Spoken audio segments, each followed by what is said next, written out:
चलो स्टार्ट करते हैं और रिदम बनाते हैं। चैप्टर लास्ट लेक्चर के अंदर अपन ने स्टार्ट कर दिया था dual nature of radiation and matter. ठीक है, एक बारी बिल्कुल फ्रेशली सब कुछ बोल करके दोबारा से क्लास के अंदर आओ फ्रेशली।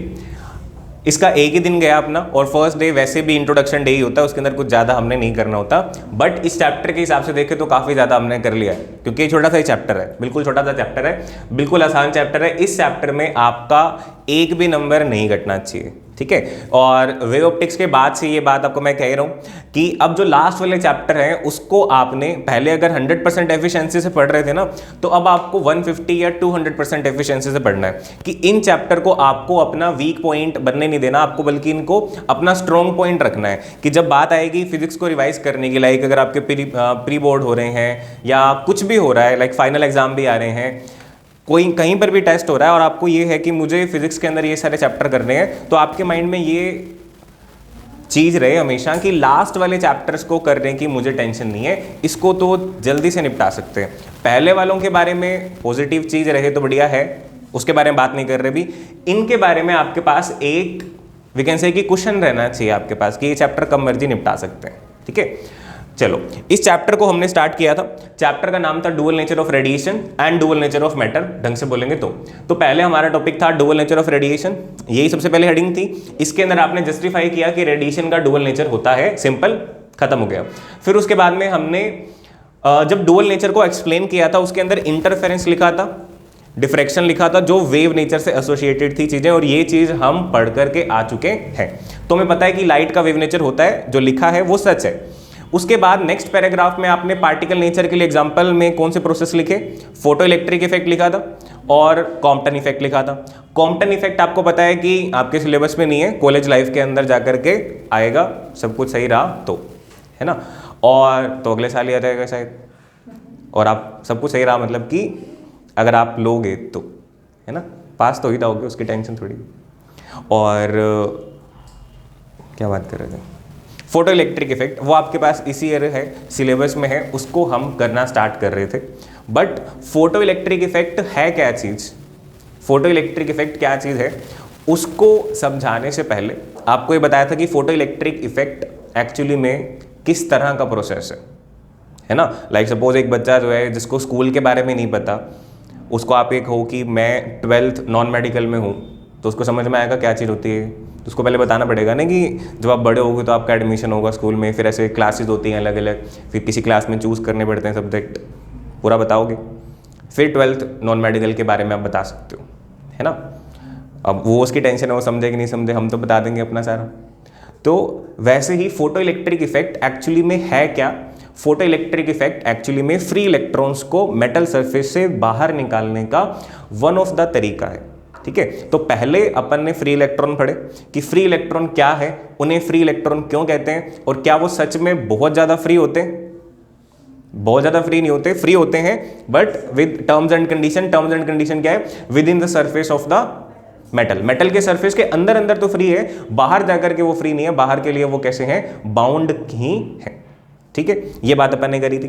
फिर हमने कहा कि उसको अगर बाहर निकालना है तो हमारे पास बहुत सारे तरीके हैं, हीट दे सकते हो, थर्माइनिक एमिशन, फील्ड लगा सकते हो, फील्ड एमिशन, सेकेंडरी इलेक्ट्रॉन भेज करके मतलब प्राइमरी इलेक्ट्रॉन भेज करके सेकेंडरी निकलवा सकते हो, सेकेंडरी एमिशन, और लास्ट आया था कि लाइट इंसिडेंट करवाकर भी इलेक्ट्रॉन निकाला जा सकता है, which is called photo electric emission, और उस केस में जो इलेक्ट्रॉन निकलता है उसको बोलते हैं फोटो इलेक्ट्रॉन। ये बातें अपने कर चुके हैं। फिर अपन ने बात करी कि फोटो इलेक्ट्रिक इफेक्ट जो है उसकी हिस्ट्री क्या है, कहां से वो स्टार्ट हुआ है। हिल रहा है क्या, यहां रख देते इसको, फिर मैं वहां नहीं जा सकता।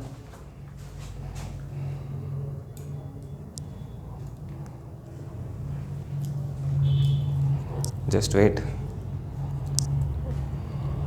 ऑफलाइन वाले में तो फिर भी ठीक है, बच्चे देख लेते हैं, ऑनलाइन के अंदर सहन नहीं होता इतनी देर तक, बैक बटन या होम बटन जल्दी से प्रेस होता है, चल भाई काम खत्म। तो फोटो इलेक्ट्रिक इफेक्ट की हिस्ट्री कर रहे थे अपन, एक असिस्टेंट रखना पड़ेगा लगता है। तुमने लिख रखी है ये हेडिंग, लिख रखी है ना, history of photo electric effect की बात कर रहे थे, है ना। सबसे पहले कौन सा बंदा आया था, Hertz. Heinrich Rudolf Hertz, HR Hertz हमारे पास आए थे, ठीक है। हर्ट्ज से याद रख लो तो भी कोई दिक्कत नहीं है। हर्ट्ज ऑब्जर्वेशन, हर्ट्ज एक्सपेरिमेंट लिखा है अपन नाम उसका, उसको हर्ट्ज ऑब्जर्वेशन भी कहते हैं। तो आप लिखो तो एक्सपेरिमेंट के ब्रैकेट में ऑब्जर्वेशन भी लिख लेना। एग्जाम में अगर क्वेश्चन आए तो ऑब्जर्वेशन नाम से ज़्यादा आएगा कि explain briefly about Hertz observation, what was the Hertz observation, Hertz की ऑब्जर्वेशन क्या थी। तो हर्ट्ज की क्या ऑब्जर्वेशन थी, डायग्राम आपके सामने था, मैं उसका सिर्फ इंपॉर्टेंट पार्ट बना रहा हूँ कि एक आपके पास स्पार्क गैप था जिसमें स्पार्क प्रोड्यूस हो रहा था, और फिर उसके बाद में वो स्पार्क किसी एक और ऐसे क्लोज्ड सर्किट के अंदर दिख रहा था आपको, जिसके अंदर कोई भी सोर्स नहीं है स्पार्क को जनरेट करने का। इसका मतलब यही वाला स्पार्क ट्रैवल होकर के यहां पे दिखाई देता है। ये हमारे पास एक्सपेरिमेंट था EM वेव को रिप्रेजेंट करने का, पर उसे क्या पता लगा कि जब ये जो स्पार्क गैप है, इस स्पार्क गैप पर कोई भी लाइट इंसिडेंट नहीं होती, इस पर कोई भी लाइट अगर इंसिडेंट नहीं होती तो स्पार्क छोटा बनता है।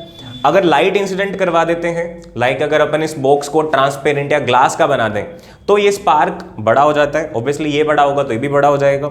और अगर इसको क्वार्ट्ज ग्लास का बना देते हैं तो स्पार्क फर्दर इंक्रीज हो जाता है। और मैंने आपको ये डिफरेंस बताया था, ये वाइवा के लिए बहुत इंपॉर्टेंट क्वेश्चन है। लाइक फोटो इलेक्ट्रिक इफेक्ट बहुत कॉमन है, बहुत सिंपल है, और उसमें टीचर पूछ लेते हैं कि जो ट्यूब बनाते हैं उसमें क्वार्ट्ज ग्लास क्यों लगाते हैं। तो क्वार्ट्ज ग्लास लगाने का ये मतलब है, सिंपल ग्लास यूवी लाइट को पेनिट्रेट नहीं करने देता, ठीक है। हमारे एटमॉस्फेयर में यूवी लाइट भी है और दूसरी भी विजिबल भी है, तो हमें तो पता नहीं लगेगा कि कौन सी जा रही है कौन सी नहीं जा रही, क्योंकि यूवी हमें तो दिखती है नहीं, ठीक है। तो जो यूवी लाइट है वो इसके अंदर सिंपल ग्लास में जाएगी नहीं, तो हम क्वार्ट्ज ग्लास ले लेते हैं, जिसकी वजह से फोटो इलेक्ट्रिक इफेक्ट का जो इफेक्ट है वो बढ़ जाता है, ठीक है। अब इन सब चीज़ों को, थ्योरी को लिखने के लिए आपको मैंने नोट्स दिए, साथ में इसकी एक ऑनलाइन कॉपी भी आपके ऑफिशियल ग्रुप के अंदर डाल देंगे, ठीक है। जो बच्चे ऑनलाइन देख रहे हैं उसमें से आप देख लेना, डाउनलोड कर लेना, प्रिंट कर लेना और साथ साथ में लिखते रहना। तो अब मैं आपको नोट्स में से रीड करके दिखा देता हूँ कि क्या लिखा हुआ आपके नोट्स में। हर्ट्ज ऑब्जर्वेशन हेडिंग लगी हुई है, उसके बाद डायग्राम बना हुआ है, आपने हेडिंग लगानी है, आपने डायग्राम बनाना है, ठीक है। थोड़ा सा समझ के चलो कैसे करना है और फिर अपन बढ़िया से करेंगे आगे, ठीक है। थ्योरी लिखी हुई है, कम से कम वर्ड्स में लिखा हुआ है कि while doing experiment for production of EM waves, Hertz observed that when he placed spark gap in glass box, then dark box, the spark increased, ठीक है।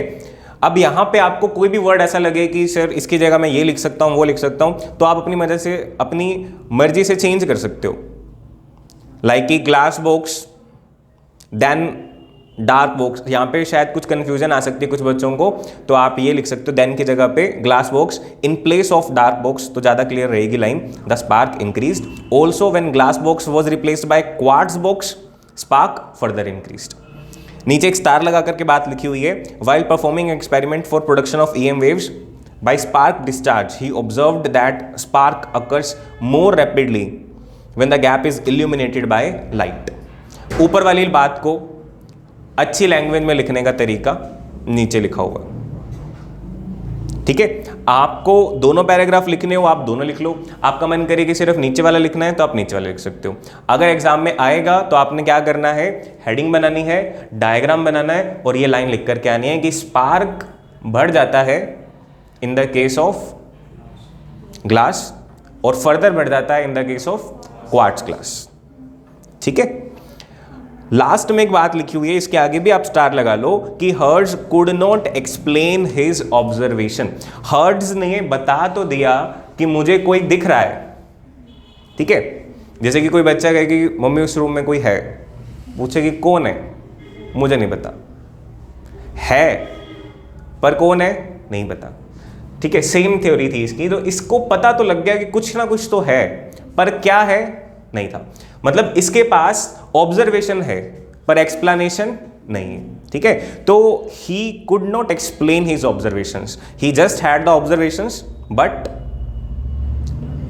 क्या नहीं थी उसके पास, एक्सप्लेनेशन नहीं थी। तो अगर आपसे पूछा जाए, इस चीज को मैं हाईलाइट क्यों कर रहा हूं, क्योंकि देखो दो क्वेश्चन बन गए।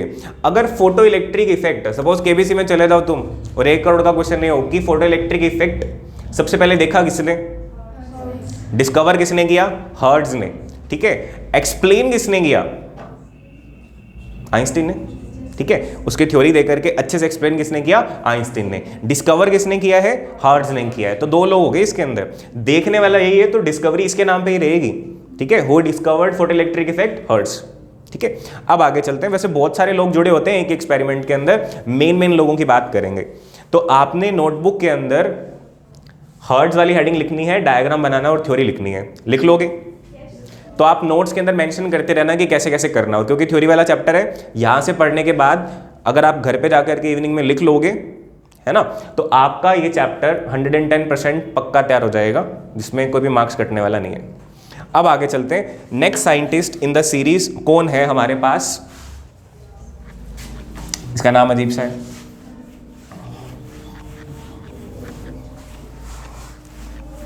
इन सब के नाम ऐसे ही होते हैं।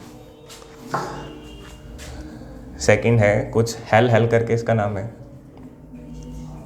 विचीज नहीं है वो, हेलवोश है इसका नाम, हेलवोश ऑब्जर्वेशन, ठीक है। इस पे आप लिख सकते हो एक्स्ट्रा, ये आपके सिलेबस के अंदर मेंशन नहीं है, बट ये सीरीज के अंदर है। दूसरा एक्सपेरिमेंट इसने किया था और इसने भी कंफर्म किया था कि सच्ची में लाइट का इलेक्ट्रॉन के साथ या चार्ज के साथ कुछ ना कुछ कनेक्शन है ना। इसको क्या पता लग गया अपने ऑब्जर्वेशन से कि भाई कुछ तो गड़बड़ है ना, कि लाइट का चार्ज के साथ, स्पार्क का मतलब क्या है? चार्ज से ही लेन देन है ना उसका। तो लाइट का, इसके दिमाग में ये तो खटक गया कि there is something between light and charge, but क्या है, कैसे है, ही कुडंट एक्सप्लेन, बट ये क्वेश्चन मार्क जनरेट हो गया था। इसी चीज को फर्दर एक और एक्सपेरिमेंट से चेक करके देखा हेलवोश ने, ठीक है। इसने क्या किया, इसका एक्सपेरिमेंट आपको मैं ब्रीफली बता देता हूं, क्योंकि अच्छे से समझने के लिए आपको इलेक्ट्रॉनस्कोप पता होना चाहिए क्या होता है। इलेक्ट्रॉनस्कोप सुना हुआ तुम लोगों ने, क्या होता है? इलेक्ट्रोस्कोप, इलेक्ट्रॉनस्कोप नहीं, सॉरी, इलेक्ट्रोस्कोप। शाबाश, मैं नहीं बताया वो तुम्हें। इसमें तो किसी को ब्लेम भी नहीं कर सकते कि चलो 11th वाला टीचर यहाँ पे नहीं है तो क्या तो 11th में नहीं कराया सर हमें। इलेक्ट्रोस्कोप एक सिंपल गैजेट होता है, ठीक है। आप मतलब स्कूल में कोई बिल्कुल साइंस प्रोजेक्ट आपको पता चले कि कल ही है, रात को आपको मतलब अर्जेंटली पार्टिसिपेट करना पड़ जाए और समझ नहीं आ रहा क्या बनाना, तो ये बना लो, ठीक है। अलग अलग तरीके का बनता है। सबसे बढ़िया होता है गोल्ड लीफ इलेक्ट्रोस्कोप, सोने की लीव्स लगेंगे यहाँ पे, जैसे एल्यूमिनियम फॉइल होता है ना, वैसे ही सिल्वर फॉइल भी होता है, आपको पता है, वो फिर भी अफोर्ड कर लेते हैं। गोल्ड फॉइल भी होता है, जिसे रदरफोर्ड ने एक्सपेरिमेंट किया था। उस फॉइल की यहाँ पे 2 लीव्स लगती हैं और ये एक मेटल की वायर होती है, और ये जो मेटल की वायर है इसके ऊपर हम जो भी पार्टिकल होगा उसको टच करवाते हैं। यूज़ किस लिए होता है ये यूज़ होता है किसी भी चार्ज्ड बॉडी पे अमाउंट ऑफ चार्ज पता करने के लिए या टाइप ऑफ चार्ज पता करने के लिए। जैसे कि मेरे पास अगर एक चार्ज बॉडी है, अपन डायग्राम में तो ऐसे बना देते हैं ना कि सपोज इसके पास +3e चार्ज है, पर सच्ची मुच्ची में कोई बॉडी अगर हो तो उसके ऊपर ऐसे चार्ज, अगर यही मार्कर है इसके ऊपर चार्ज आ जाए तो क्या इस पर लिखा हुआ नहीं लग जाएगा +3e? नहीं लिखा हुआ आएगा ना, ये ऐसा ही रहेगा। तो हमें पता कैसे चलेगा कि इस पे चार्ज है कि नहीं है? और सपोज 2 बॉडीज हो मेरे पास, एक पे +3e है और एक पे +5e है। मुझे पता करना हो कि मैं कंफ्यूज हो गया कि किस पे ज़्यादा चार्ज था किस पे कम चार्ज था, तो कैसे पता कर सकते हैं? इन दोनों बॉडीज़ को इसे टच करवाओ, तो ये जो गोल्ड लीफ हैं ये रिपेल होती हैं, और जितना ज़्यादा रिपेल होंगी इसका मतलब उतना ज़्यादा चार्ज है। होंगी कैसे रिपेल? जैसे सपोज कोई पॉजिटिव चार्ज इसके पास गया, तो पॉजिटिव चार्ज जब टच कराओगे तो यहाँ पे नेगेटिव चार्ज आना चालू हो जाएगा। नेगेटिव चार्ज, ये पूरी बॉडी तो न्यूट्रल थी और इस बॉडी में से नेगेटिव चार्ज इधर आ गया, माने इस हिस्से में इलेक्ट्रॉन का एक्सेस हो गया, तो इस हिस्से में क्या होगा? इलेक्ट्रॉन्स की डेफिशिएंसी। तो अगर यहाँ पे नेगेटिव क्रिएट हो गया तो इनके बीच में क्या क्रिएट हो गया? पॉजिटिव। तो यहाँ पॉजिटिव क्रिएट हो जाएगा, यहाँ पॉजिटिव क्रिएट हो जाएगा, और positive positive repel each other, तो ये रिपल्शन आ जाएगी। इस वजह से होगी रिपल्शन नहीं। अगर नेगेटिव होता तो पॉजिटिव यहाँ पे बन जाता या नेगेटिव बन जाता, नेगेटिव नेगेटिव भी रिपेल करते हैं। तो ये इजी है समझना कि इन दोनों को मैं टच करवाऊंगा तो 3e वाले में ये कम रिपेल होंगे और 5e वाले में ज़्यादा रिपेल होंगे, ठीक है। अब ये कैसे पता चलता है इससे कि नेगेटिव चार्ज है या पॉजिटिव चार्ज है, वो बात की बात है, सिलेबस में भी नहीं है तो छोड़ो उसको। मैं आपको एक्सपेरिमेंट बताता हूँ कि ये जो हैंड वॉश है इसका ट्रांसलेट मत करना हिंदी में। तो इसने क्या किया था, देखो इसने एक जिंक की प्लेट लगाई, ठीक है, इसने यहाँ पर एक जिंक की प्लेट अटैच कर दी। इससे रिलेटेड एक वीडियो पड़ी है मेरे पास यूट्यूब पर, किसी फॉरेन यूट्यूबर की है, मैं आपके साथ शेयर करूँगा, उसको देखना। ये जो जिंक प्लेट है, इस इलेक्ट्रॉनस्कोप के साथ इसने एक जिंक प्लेट लगा दी, ठीक है, और इसके ऊपर इसने यूवी लाइट इंसिडेंट करानी स्टार्ट करी, ठीक है, यूवी लाइट इसने इंसिडेंट करानी स्टार्ट करी। और इसने क्या देखा, इसने देखा कि अगर तो ये इसकी जो जिंक प्लेट है वो पॉजिटिव चार्ज की थी, अगर zinc plate already positive charge की थी तो उसका पॉजिटिव चार्ज बढ़ गया यूवी लाइट गिराने से। और अगर उसने जो जिंक प्लेट ली थी वो नेगेटिव चार्ज की ली हो तो नेगेटिव चार्ज उसका कम हो गया। और अगर उसने जो जिंक प्लेट ली थी वो न्यूट्रल ली थी तब उसके अंदर पॉजिटिव चार्ज डेवलप होना स्टार्ट हो गया, ठीक है। आई रिपीट, उसने जिंक प्लेट को रिप्लेस कर करके देखा, एक बारी पॉजिटिव प्लेट ली, लाइट गिराई, नेगेटिव प्लेट ली, लाइट गिराई, और न्यूट्रल प्लेट ली और फिर लाइट गिराई। जैसे उसने पॉजिटिव प्लेट से एक्सपेरिमेंट किया तो उसको पता चला कि सपोज पहले इसके प्लेट के ऊपर +1 चार्ज था, अगर तो लाइट गिराने के बाद सपोज +2 हो गया, ठीक है। इसका मतलब क्या हुआ, हर ऑब्जर्वेशन से समझो, पॉजिटिव चार्ज का बढ़ना, इसका मतलब नेगेटिव चार्ज का कम होना। फर्स्ट चैप्टर की बात याद करो, आपको बताया था कि positive charge and negative charge दोनों ही क्रिएट किसकी वजह से होते हैं, इलेक्ट्रॉन की वजह से। अगर हम कहेंगे किसी बॉडी में पॉजिटिव चार्ज है, इसका मतलब वहां पे इलेक्ट्रॉन्स की कमी है, और कहीं पे हम कहेंगे नेगेटिव चार्ज है तो वहां पे इलेक्ट्रॉन्स का एक्सेस है। ऐसा नहीं है कि किसी में प्रोटॉन ज्यादा है और किसी में इलेक्ट्रॉन ज्यादा है, ठीक है। प्रोटॉन तो हिलता ही नहीं है, प्रोटॉन के लिए कहाँ पंगे लेने पड़ेंगे, न्यूक्लियस में, और वो पंगे अलाउड नहीं है ना। तो अगर पॉजिटिव चार्ज बढ़ गया लाइट के आने से तो इसका मतलब इसमें से इलेक्ट्रॉन्स बाहर निकल गए होंगे। अगर किसी बॉडी का पॉजिटिव चार्ज आपको बढ़ाना है तो आपको क्या करना पड़ेगा, उसके अंदर से इलेक्ट्रॉन्स बाहर निकालने पड़ेंगे, और कोई रास्ता है आपके पास, और कोई रास्ता नहीं है। तो इट मीन्स क्या हुआ होगा, यहां से इलेक्ट्रॉन्स जो है वो बाहर आ गए होंगे। पहला एक्सपेरिमेंट ये सजेस्ट करता है कि इलेक्ट्रॉन्स आर इजेक्टेड। फिर उसने कहा कि चलो दोबारा चेक करके देखते हैं, कोई और प्लेट लगा करके देखते हैं। उसने नेगेटिव चार्ज वाली प्लेट लगाई, ठीक है। सपोज पहले उसका चार्ज था नेगेटिव में है ना, तो -4e ऐसा चार्ज ले लो, और जब उसने लाइट इंसिडेंट करा करके फिर चार्ज मेजर किया तो उसका चार्ज आया सपोज -2e, तो उसका नेगेटिव चार्ज कम हो गया। नेगेटिव चार्ज किसी बॉडी का कम करना अगर आपको, तो कैसे कम करना पड़ेगा, अगेन इलेक्ट्रॉन निकाल करके, है ना, क्योंकि किसी भी बॉडी पर उतना ज्यादा नेगेटिव चार्ज होगा जितने ज्यादा उसके पास इलेक्ट्रॉन्स होंगे। तो इसके अंदर भी आपको क्या पता लग रहा है, इलेक्ट्रॉन्स आर इजेक्टेड, ठीक है। फिर उसने कहा कि चलो दोबारा करके देखते हैं, तीसरी बारी करके देखा इसने। अब उसने न्यूट्रल प्लेट ले ली, और न्यूट्रल प्लेट के ऊपर जब लाइट गिराई तब उसे पता चला कि पहले जब लगाई थी प्लेट तब तो वो न्यूट्रल थी, जब हटा रहा है प्लेट जब कैसी होगी, वो पॉजिटिवली चार्ज। तो अगर किसी न्यूट्रल बॉडी को पॉजिटिवली चार्ज आपको बनाना है तो उसमें से फिर आपको इलेक्ट्रॉन ही निकालने पड़ेंगे। तो ये भी क्या आपको समझा रहा है, इलेक्ट्रॉन्स आर इजेक्टेड। समझे, ये दो ऑब्जर्वेशंस आ गई।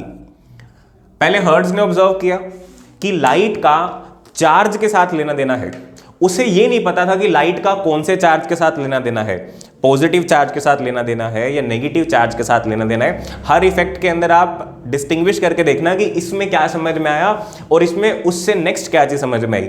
वहां पे पता चला कि there is a link between light and charge. Light के आने से चार्ज के जाने पे कुछ ना कुछ फर्क पड़ रहा है। यहां पे इसको थोड़ा ये क्लियर हो गया कि लाइट के आने से चार्ज पे फर्क पड़ रहा है, कंफर्म भी हो गया, और साथ में उस चार्ज के बारे में पता लगने लग गया कि किस चार्ज पे फर्क पड़ रहा है, नेगेटिव वाले पे फर्क पड़ रहा है। तो फर्स्ट ऑब्जर्वेशन के बाद में हमने हमारे दिमाग में इसको सिर्फ कंक्लूड करने के लिए इतना बनाया था कि there is some link between light and charge. इस ऑब्जर्वेशन को कंक्लूड करने के लिए हम क्या लिख सकते हैं यहां पे, there is some link between light and negative charge. Improve हो गया ना, इंप्रूव हो गया, ठीक है। अब इसके बाद में आप नोट्स के अंदर आओ कि आपको इसको कैसे लिखना है, तो जल्दी से आप नोट्स में रीड करो। हेडिंग लिखता है हेलवॉश एक्सपेरिमेंट या ऑब्जर्वेशन, एक ही बात होती है दोनों चीजें। डायग्राम बना रखा है और डायग्राम के अंदर आप जिस तरह से चाहो अपने तरीके से इसको इंप्रूव कर सकते हो। वीडियो भी आप लोगों के पास अवेलेबल है, इसमें से देख करके इंप्रूव करना चाहो तो देख के कर लेना, ठीक है। कैसे कैसे इसने किया है।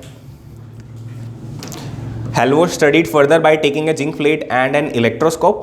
The zinc plate was connected to electroscope as shown above. He observed that, उसने ऑब्जर्व किया कि जब अनचार्ज प्लेट होती है तो पॉजिटिव हो जाती है, पॉजिटिव होती है तो पॉजिटिव बढ़ जाता है, और नेगेटिव होती है तो नेगेटिव कम हो जाता है। ये तीनों बातें याद करनी पड़ेंगी क्या?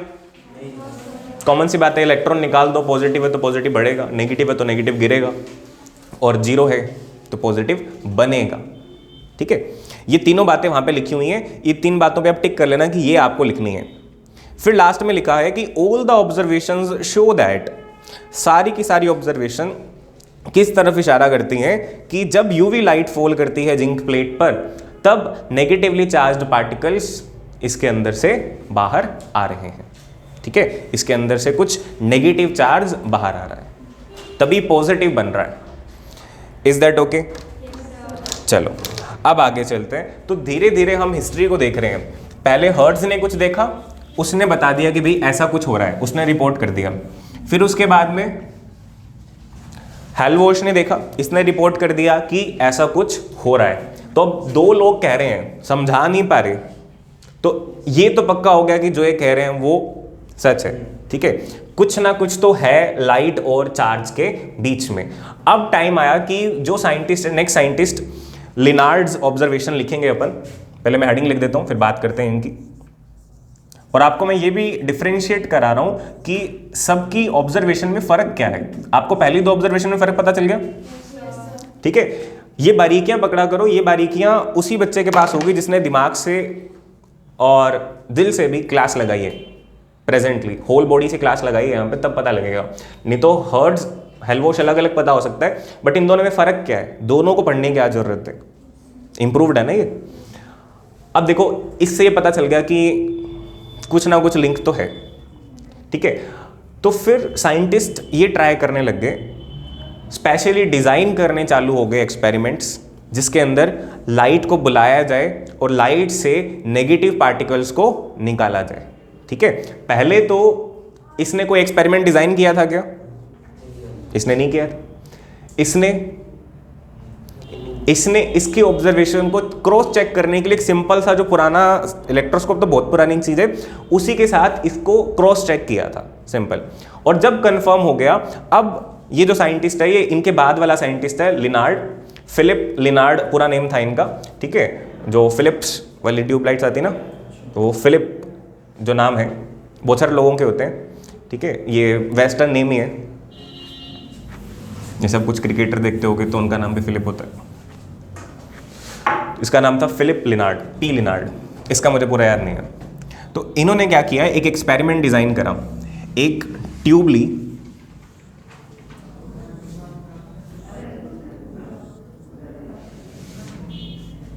ठीक है। उस ट्यूब के अंदर एक प्लेट ली मेटल की, उस मेटल प्लेट को सर्किट के अंदर कनेक्ट कराया। इधर एक और प्लेट ली, इसको भी एक सोर्स से कनेक्ट कराया। देखो, मतलब प्रॉपर तरीके से काम करना चालू कर दिया इन लोगों ने।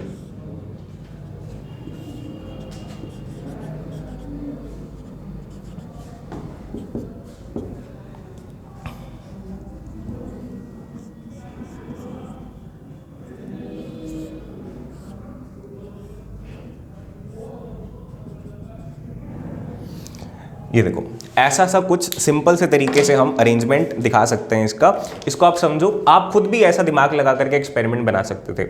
आप टॉपिक को जिया करो कि कैसे ये काम हो रहा है। जो आपको पता लग गया कि पार्टिकल निकल रहे हैं, और किस तरह के पार्टिकल निकल रहे हैं, नेगेटिव चार्ज वाले पार्टिकल निकल रहे हैं। अगर उनको अच्छे से पकड़ना है, अच्छे से उनको ट्रेस करना है कि किस तरह के पार्टिकल निकल रहे हैं, कितने पार्टिकल निकल रहे हैं, तो उस प्रोसेस को थोड़ा एनहांस करने के लिए इस तरह का अरेंजमेंट बनाया गया है। जैसे आप देखो, एक तो ये क्वार्ट्ज, मतलब ये ग्लास की ट्यूब है, this is a glass tube, ताकि इसमें लाइट आ सके, है ना। और ये जो ऊपर की तरफ लिड होता है, ये बनाया जाता है क्वार्ट्ज का, या फिर पूरी की पूरी बजट अच्छा है तो पूरी की पूरी क्वार्ट्ज की बना सकते हैं, क्वार्ट्ज ग्लास। और यहां पे रखा जाता है सोर्स, और इस सोर्स में से निकलेंगी लाइट वेव्स, और वो सारी की सारी लाइट वेव्स इस क्वार्ट्ज ग्लास में से पेनिट्रेट करेंगे और जाकर के इंसिडेंट होंगी इस मेटल सरफेस के ऊपर। ठीक है, अब इस मेटल सरफेस पे अगर लाइट इंसिडेंट हो रही है तो बदले में क्या निकलेंगे, इलेक्ट्रॉन। बदले में क्या निकलेंगे, इलेक्ट्रॉन्स। उन इलेक्ट्रॉन्स को और इजीली निकालने के लिए और जल्दी से आगे भेजने के लिए ये बैटरी लगाई गई है। ये नीचे वाला जो सिस्टम है ये क्यों लगाया गया है, एक ही प्लेट से इलेक्ट्रॉन निकाल रहे थे, सामने एक और प्लेट क्यों लगाई गई है, ये सारी चीजें आपको मैं समझा रहा हूं। ठीक है, क्योंकि अपना काम याद रखने वाला नहीं, समझने वाला है। इस प्लेट को देखो पॉजिटिव से ही कनेक्ट क्यों किया, इसी को नेगेटिव से क्यों किया, इसको उल्टा क्यों नहीं किया, वो सारे क्वेश्चन आपके पास होने चाहिए, सबका आंसर मिलेगा। अगर इसको अगर अपन रुको, इसको पॉजिटिव से करेंगे और इसको नेगेटिव से करेंगे, ठीक है, नोट उसमें आप नोट्स में देखोगे तो ऐसा ही मिलेगा आपको।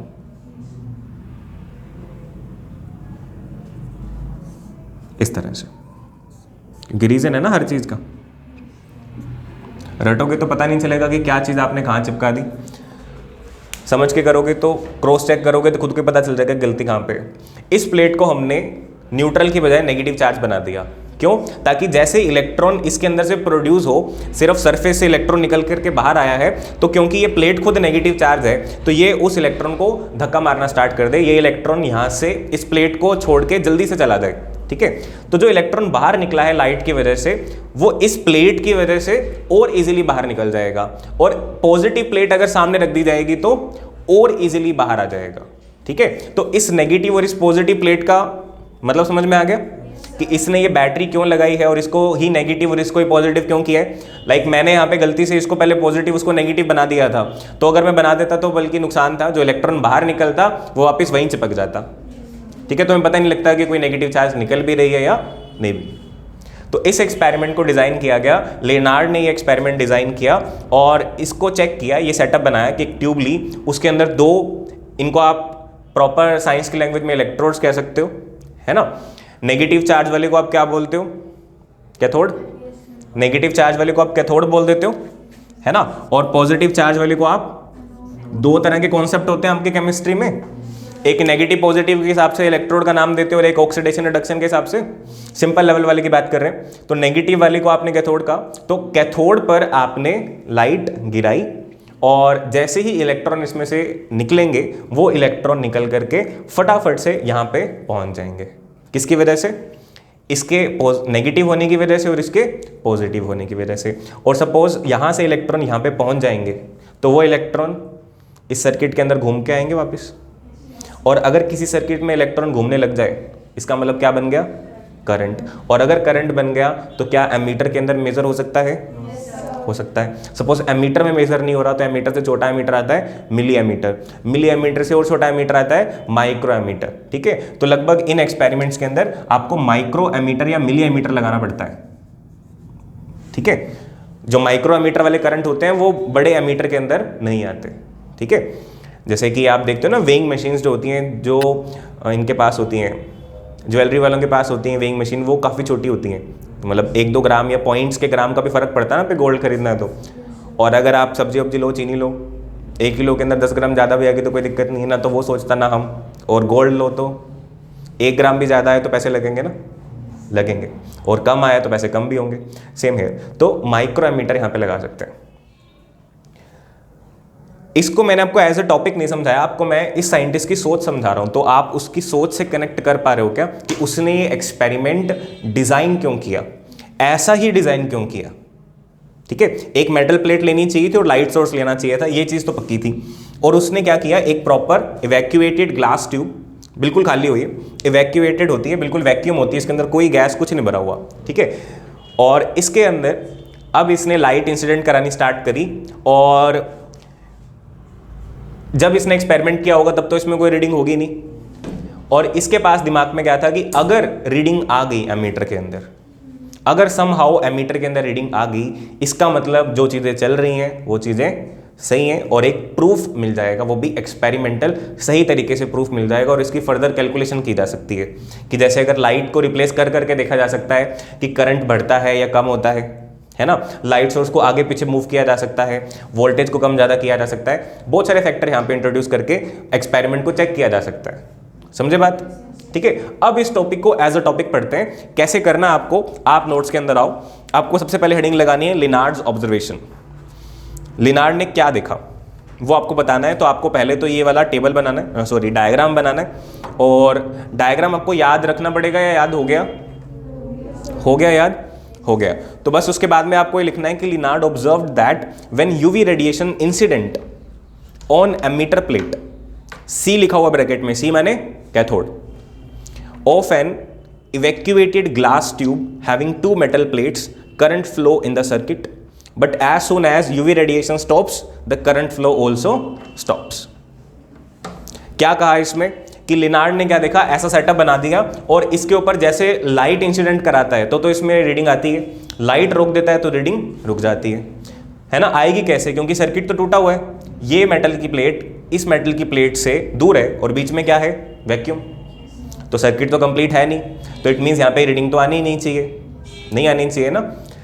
तो जैसे ही लाइट इंट्रोड्यूस कराते हैं तब करंट आ जाता है, लाइट बंद करते हैं तो करंट चला जाता है।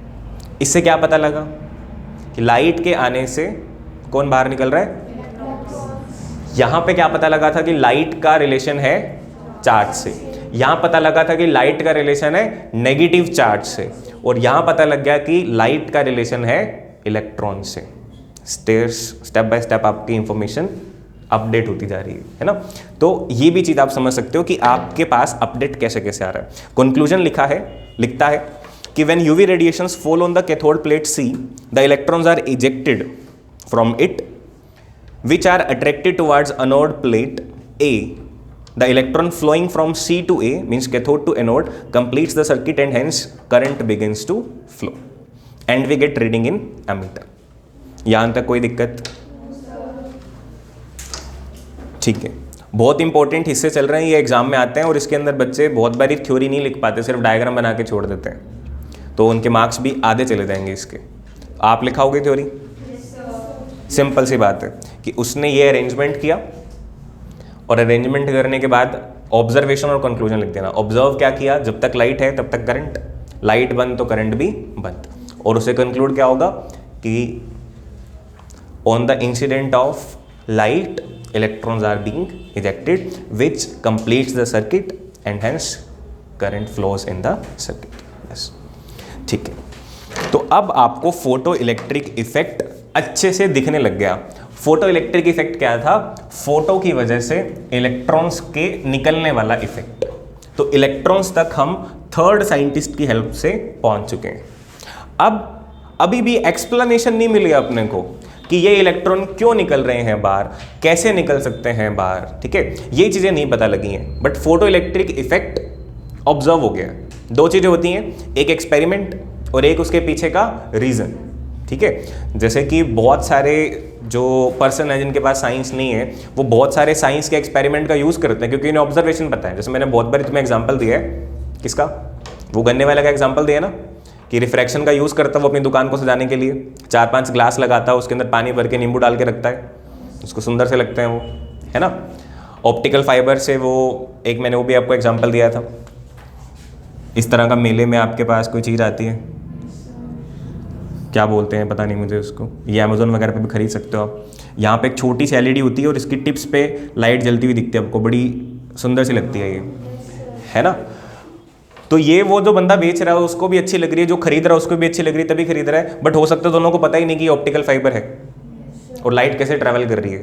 तो उन सबके पास ऑब्जर्वेशन है, ठीक है। ऑब्जर्वेशन अलग चीज है, ऑब्जर्वेशन आपके पास आ गया, बट उनको पता नहीं कि लाइट यहाँ पे जो छोटी सी लाइट है वो सबके पास कैसे पहुंच रही है। उससे आप पूछो भैया से कि भैया खरीद तो लूंगा मैं आपसे, ये बता दो नीचे वाली लाइट ऊपर तक कैसे आ रही है। हाँ, अब ऐसे इसलिए आगे कोई पता है, उसका जवाब हमारे दिमाग में आ गया होगा कि लेना है तो ले, नहीं तो भाग जाए। ऐसे लेना लेना है नहीं, दिमाग खराब कर रहे हो, ठीक है। उनको भी एक्सपीरियंस होता है, शक्ल देख के पहचान लेते हो कि कौन मेले में घूमने आए, टाइम पास करने आए, कौन सही में शॉपिंग करने आए। तो अभी तक हमारे पास एक्सप्लेनेशन नहीं है, हमारे पास ऑब्जर्वेशन है, ठीक है। अब इसके बाद में आपको अभी तक नोट्स के अकॉर्डिंग चल रहे थे, अब आपने एक नई हेडिंग बनानी है जो नोट्स में नहीं बनी हुई। आपने लिखना है, न्यू हेडिंग लिखो। माने कि आप क्या कर सकते हो, इस चैप्टर को करते वक्त रफ नोटबुक रख सकते हो अपने पास। Few terms related to photo electric effect. Photo electric effect से रिलेटेड कुछ टर्म्स, ठीक है। अगर ओनली एंड ओनली ये यूट्यूब लेक्चर हो तो उसके अंदर ये सारी लिखवाने की टेंशन होती नहीं, सिर्फ समझा दिया तो काम हो गया, है ना। यहाँ पे लिखना भी है, समझना भी है, सब काम करना है।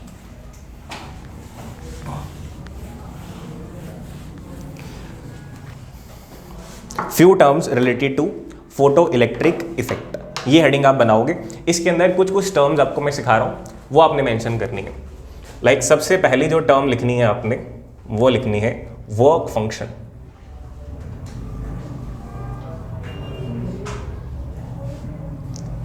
सिर्फ नेम लिख लो, डेफिनेशन वगैरह आपके नोट्स में है।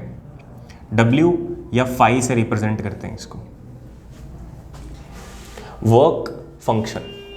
अब जैसा इसका नाम है वैसा इसका काम बिल्कुल नहीं है, इसका नाम अलग है, काम बिल्कुल अलग है। नाम में दो चीजें हैं, एक है वर्क और एक है फंक्शन, ठीक है। बट काम इसका सुनोगे तो बिल्कुल ही अलग है। जैसे अभी आपको बताया था फोटो इलेक्ट्रिक इफेक्ट क्या है, बिल्कुल सिंपल लेवल पे देखें तो एक मेटल की प्लेट होती है, उस प्लेट पे कुछ लाइट रेडिएशंस आते हैं और कुछ इलेक्ट्रॉन्स को वो फ्री करके सरफेस से इजेक्ट कर देते हैं, यही होता है ना। बट अगर हम रिपीटेड एक्सपेरिमेंट करें कि एक मेटल सरफेस पे अपन अलग अलग फ्रीक्वेंसी की, यानी कि अलग अलग एनर्जी की, सुनो अच्छे से, अलग अलग एनर्जी की लाइट इस पे इंसिडेंट करवा रहे हैं। सपोज कि हमारे पास जो लाइट है उसकी एनर्जी को हम कंट्रोल कर सकते हैं, ठीक है। तो हम क्या कर रहे हैं, जीरो से स्टार्ट करें। जीरो मतलब कि लाइट आएगी ही नहीं, बिल्कुल नहीं। थोड़ी एनर्जी देंगे तो लाइट जाएगी बट इलेक्ट्रॉन नहीं निकलेगा। थोड़ी एनर्जी बढ़ाओगे तो भी नहीं निकलेगा, थोड़ी एनर्जी और बढ़ाओगे तब भी नहीं निकलेगा। ऐसे धीरे धीरे बढ़ाते जाओगे तो एक पर्टिकुलर वैल्यू आएगी, उस पर इलेक्ट्रॉन निकल जाएगा, ठीक है। और सपोज करो कि फॉर एन एग्जाम्पल अगर हमारे पास वैल्यू आई 1 जूल, ठीक है। वैसे ये बहुत बड़ी वैल्यू है, 1 जूल नहीं चाहिए होती। यहाँ पे जो एनर्जी यूज करते हैं अपन इलेक्ट्रॉन वोल्ट के अंदर यूज करते हैं, और लगभग 3 इलेक्ट्रॉन वोल्ट चाहिए होती है नियर अबाउट। इलेक्ट्रॉन वोल्ट का जूल से क्या रिलेशन वो भी सिखा दूंगा आपको मैं, पर एक बार आप मानो कि 1 जूल एनर्जी चाहिए, तो आपका जो लाइट सोर्स है आपने ऑन कर रखा था, 0 से 1 जूल तक लाइट इंसिडेंट कराओगे तो कोई भी आपको इलेक्ट्रॉन मिलने वाला नहीं है। 1 जूल अगर आपने एनर्जी कर दी तो इसमें से इलेक्ट्रॉन निकल जाएंगे। अच्छा, अगर 1.5 जूल कर दी तो भी इलेक्ट्रॉन निकलेंगे और फास्टली निकलेंगे, है ना। और 2 जूल कर दी तो और फास्ट निकलेंगे, 3 जूल कर दी तो और फास्ट निकलेंगे, ठीक है। तो इसका मतलब ऐसा नहीं है कि लाइट आने पर इलेक्ट्रॉन निकल जाते हैं। अगर हम ये कहें हमारे दिमाग में फोटो इलेक्ट्रिक इफेक्ट की इमेज, उसको क्लियर करना है आप धीरे धीरे। क्लियर का मतलब बिल्कुल क्लियर नहीं, धीरे धीरे क्रिस्टल क्लियर करना है कि हमें ये पता है कि लाइट के आने से इलेक्ट्रॉन निकलता है। बट अब आपको ये चीज ऐड करनी है कि ऐसे ही कोई भी लाइट आने पे इलेक्ट्रॉन नहीं निकलता। लाइट की एक पर्टिकुलर एनर्जी होनी चाहिए, एक कम से कम एनर्जी होनी चाहिए। उस अमाउंट की एनर्जी दोगे या उस अमाउंट से ज़्यादा एनर्जी आप दोगे तब इलेक्ट्रॉन निकलेगा। तो वो जो लिमिटिंग वैल्यू आ गई ठीक है, वो जो लिमिटिंग वैल्यू आ गई उस वैल्यू ऑफ एनर्जी को बोलते हैं work function of that metal. और ये जो वर्क फंक्शन की वैल्यू है ये मेटल टू मेटल वेरी करती है, ठीक है, मेटल टू मेटल वेरी करती है। कुछ कुछ समझ में आया? और बहुत इंपॉर्टेंट डेफिनेशन है ये 1 मार्क में, मैंने कि अगर 10 साल एग्जाम हुए हैं तो 5 साल तो जरूर आई है ये डेफिनेशन, ठीक है। तो वर्क फंक्शन क्या होता है? It is the minimum energy required by any photometal to eject the electron. लिखने की जरूरत नहीं है, समझने पे ध्यान दो आप।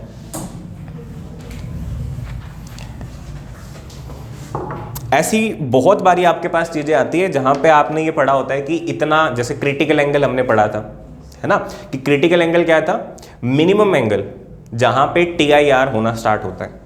क्रिटिकल एंगल पे वैसे TIR होता नहीं, क्रिटिकल एंगल से अबव एंगल होना चाहिए। अगर किसी के लिए क्रिटिकल एंगल 24 है तो 25 पे भी TIR होगा, 26 पे भी होगा, 27 पे भी होगा, सब पे होगा, है ना। बट जितना ज़्यादा एंगल होगा उतनी ज़्यादा बेंडिंग अंदर की तरफ दिखेगी आपको। सेम हेयर, तो जैसे इस मेटल के लिए 1 जूल किसका काम करेगी? वर्क फंक्शन का। इस मेटल के लिए 1 जूल जो अपन ने एग्जांपल लिया था, तो ये 1 जूल क्या है? इसका वर्क फंक्शन, ठीक है।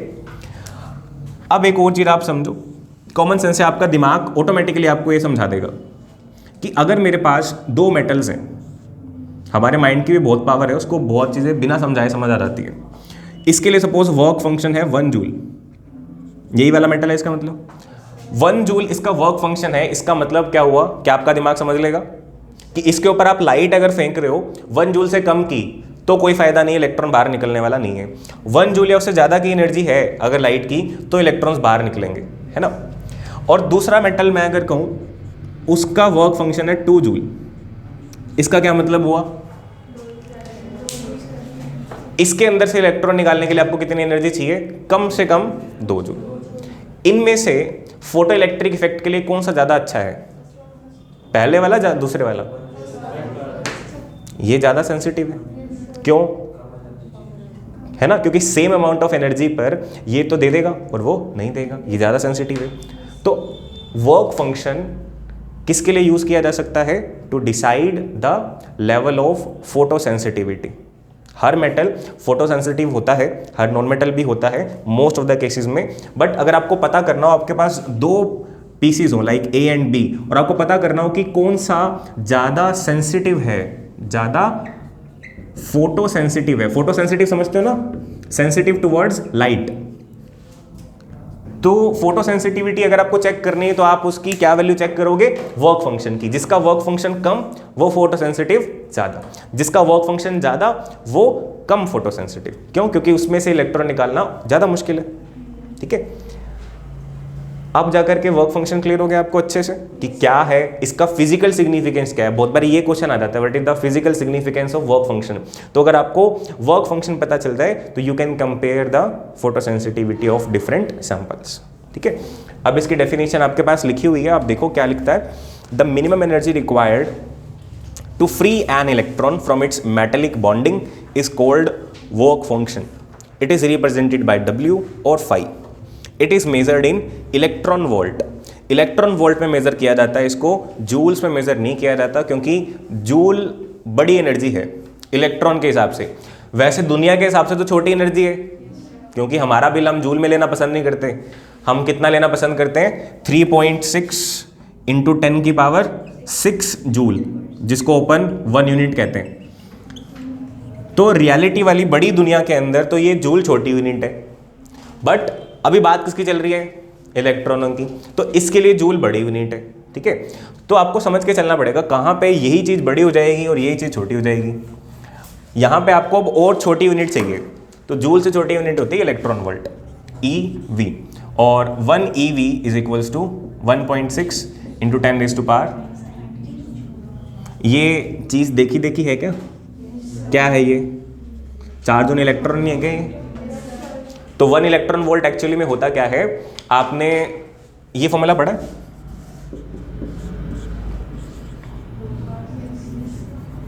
उल्टा लिख दिया ना, और बहुत बार और पढ़ा तुमने। V is equal to W by Q, potential is equal to work done पर यूनिट चार्ज, ये पढ़ा है। तो इलेक्ट्रॉन वोल्ट कहाँ से कॉन्सेप्ट आता है? याद रखने के लिए ऐसे कर सकते हो बट अगेन ये भी वाइवा के लिए इंपॉर्टेंट क्वेश्चन है, पूछ लेता कई बार टीचर, तो वाइवा की तैयारी भी करवा रहा हूँ आपकी मैं। अगर सपोज बीच में एक इलेक्ट्रॉन रखा हो और आसपास उसके 1 वोल्ट पोटेंशियल डिफरेंस लगा दिया जाए, 1 वोल्ट की बैटरी लगा दी जाए, तो 1 वोल्ट की बैटरी लगाओगे तो एक तरफ नेगेटिव आएगा, एक तरफ पॉजिटिव आएगा, और इलेक्ट्रॉन भाग के जाएगा इधर से इधर की तरफ। और कोई भी चीज़ अगर चल रही है तो उसके पास एनर्जी होगी ना, ठीक है। तो इसके पास कितनी एनर्जी होगी वो कैसे पता लगता है, यहाँ से W या एनर्जी एक ही बात होती है। तो एनर्जी निकालने के लिए आप करोगे V को Q से मल्टीप्लाई, ठीक है। पोटेंशियल कितना दिया आपने 1 वोल्ट, चार्ज कितना है इसके पास 1e, ठीक है। तो इसके पास कितना आ गया 1 eV एनर्जी आ गई, 1 इलेक्ट्रॉन वोल्ट, ठीक है। तो 1 इलेक्ट्रॉन वोल्ट उस इलेक्ट्रॉन की एनर्जी होती है जिसको 1 वोल्ट वाली बैटरी जितना पोटेंशियल डिफरेंस दे करके चला दिया जाता है। याद रखने के लिए 1 electron volt is equal to this times of joule, ठीक है। इतना पढ़ो आज, बाकी करेंगे कल, ठीक है।